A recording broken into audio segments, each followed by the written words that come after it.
Hello friends, good morning all and welcome to my YouTube channel commerce थराइवा। इस channel को बनाने का सिर्फ और सिर्फ एक ही मकसद है।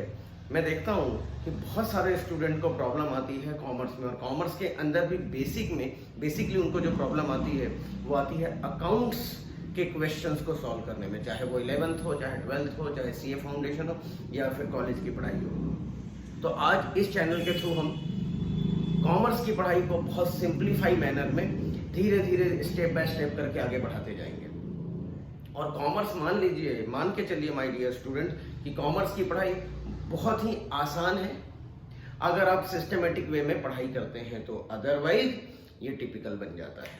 तो हमारी कोशिश होगी कि हम इस चैनल के थ्रू उन सारे स्टूडेंट की मदद कर पाएं जो एक लमसम फीस अफोर्ड नहीं कर पाते हैं या नहीं कर सकते हैं, बट उनके अंदर कैलिबर है, उनके अंदर टैलेंट है और वो पढ़ना चाहते हैं, कुछ अच्छा करना चाहते हैं। तो उनकी हेल्प के लिए मैं ये चैनल लेकर के आया हूँ।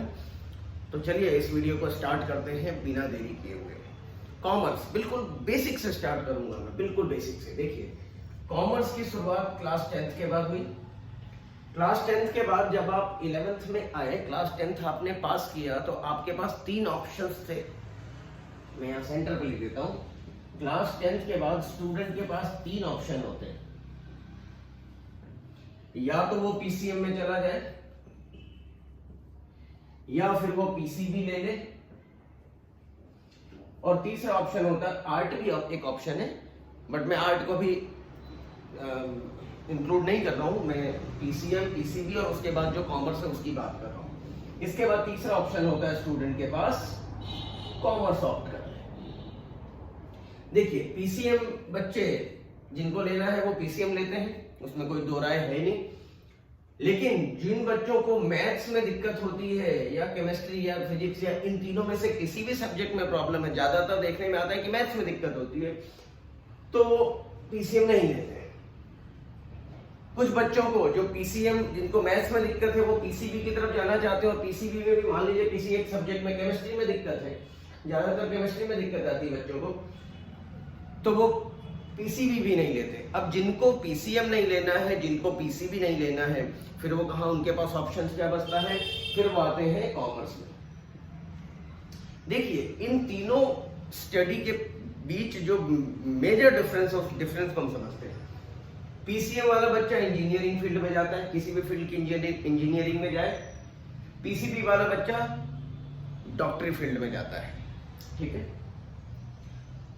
इसका जो मेन इंटरेक्शन रहता है वो मशीन से रहता है, चाहे कंप्यूटर हो, चाहे वो इंजीनियरिंग में आप जैसे मशीन से रिलेटेड किसी भी तरीके की मशीन ले लें, मोटर व्हीकल हो, इन सब चीजों से रिलेटेड उसका काम होता है। डॉक्टर का काम किससे होता है? डॉक्टर का काम होता है ह्यूमन बीइंग से। ये बीमारी है तो बीमारी कैसे ठीक होगी, बीमारी क्यों हुई, ये सब। तो इनकी जिंदगी हॉस्पिटल में ही निकल जाती है, इनकी जिंदगी मशीनों के बीच ही निकल जाती है, जैसे 3 इडियट में आपने देखा ही था, ठीक है। और बच्चा, अब इन दोनों का कॉम्बिनेशन होता है कॉमर्स। कॉमर्स में वो प्रैक्टिकल अप्रोच के साथ बढ़ता है, प्रैक्टिकल कह रहा हूं, और डे बाय डे जो वो डेली देखता है अपने सराउंडिंग्स में, उसी की बात करता है। बिजनेस कैसे ग्रो होता है, बिजनेस कैसे चलेगा, बिजनेस को आगे बढ़ाने के लिए क्या करें, बिजनेस में क्या क्या चीजें होती हैं, बिजनेस में कौन कौन सा सब्जेक्ट होते हैं, एक शॉपकीपर क्या करता है, ठीक है, एडवर्टीजमेंट कैसे होता है, ये सारे जो पार्ट हैं वो सब बिजनेस के पार्ट हैं, कॉमर्स के पार्ट है। कॉमर्स के अंदर पढ़ाई करनी पड़ती है। तो कॉमर्स वाला बच्चा ऐसा नहीं कि वो सिर्फ ऑफिस में बैठे बैठे ही काम कर लेगा, उसको बाहर भी इंटरेक्ट करना पड़ता है, लोगों से भी जाके मिलना पड़ता है, लोगों को समझने का मौका बहुत ज्यादा मिलता है कि लोग क्या सोचते हैं। लोगों के कहने में अंतर होता है, करने में अंतर होता है।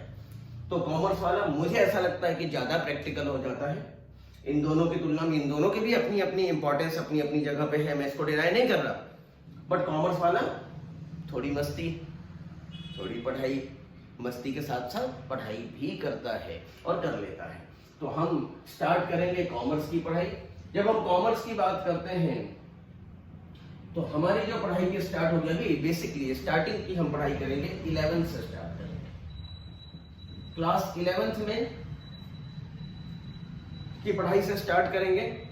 क्लास 11th में धीरे धीरे स्टेप बाय स्टेप चलेंगे और कोई सीक्वेंस में पढ़ाई नहीं होगी। आप ध्यान दीजिए, मैं क्या कह रहा हूँ ध्यान से सुनिएगा। कोई सीक्वेंस नहीं रहेगा इसका कि जैसे बुक में सीक्वेंस है, इंट्रोडक्शन, अकाउंटिंग टर्मिनोलॉजी, हम उस वैसे नहीं पढ़ेंगे। हमारे पढ़ने का अंदाज बिल्कुल ही अलग होगा, जुदा होगा लोगों से। जितने भी चाहे आप YouTube चैनल देख लें, कुछ भी देख लें, आप देखिएगा हमारा जो अंदाज होगा बिल्कुल जुदा मिलेगा और बिल्कुल आपको लोड ही नहीं आने वाला, क्योंकि अगर लोड आ गया तो फिर सेंस ही नहीं है। फिर तो बहुत सारे चैनल्स हैं जिस पे आप जा सकते हैं, सब्सक्राइब कर सकते हैं, देख सकते हैं। अपना भी समय आपको बहुत देना पड़ेगा। अगर 1 घंटे, अगर आपके वीडियो 1 घंटे की वीडियो है तो आपको कम से कम 1 घंटे, 1.5 घंटे, 1.25 घंटे देना पड़ेगा। 1 घंटे से तो ज़्यादा ही देना पड़ेगा।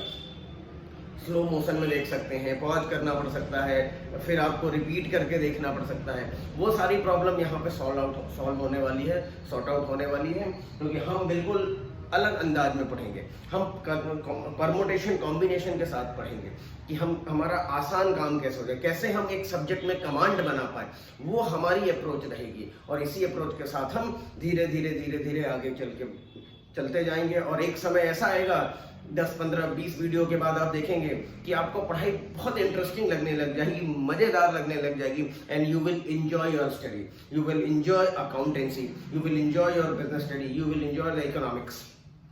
ठीक है, तो चलिए आज के वीडियो के लिए इतना ही। कल हम स्टार्ट करेंगे वीडियो को ग्रेजुअली, इसके एक चैप्टर से स्टार्ट करेंगे और कैसे पढ़ना है। पहले मैं पूरा सिलेबस डिस्कस करूंगा 11th का, फिर उसके बाद हम उसमें कैसे पढ़ना है वो कॉम्बिनेशन बना करके पढ़ेंगे। तो चलिए आज के वीडियो के लिए इतना ही। अगर आप मेरे चैनल पे नए हैं तो कॉमर्स सलाइवा को सब्सक्राइब करें, और अगर पहले से ही सब्सक्राइब कर रखा है तो आप इसे ज़्यादा से ज़्यादा लाइक करें और शेयर करें, so that इसका बेनिफिट बाकी बच्चों को भी मिल पाए। Thank you, thanks a lot for watching this video.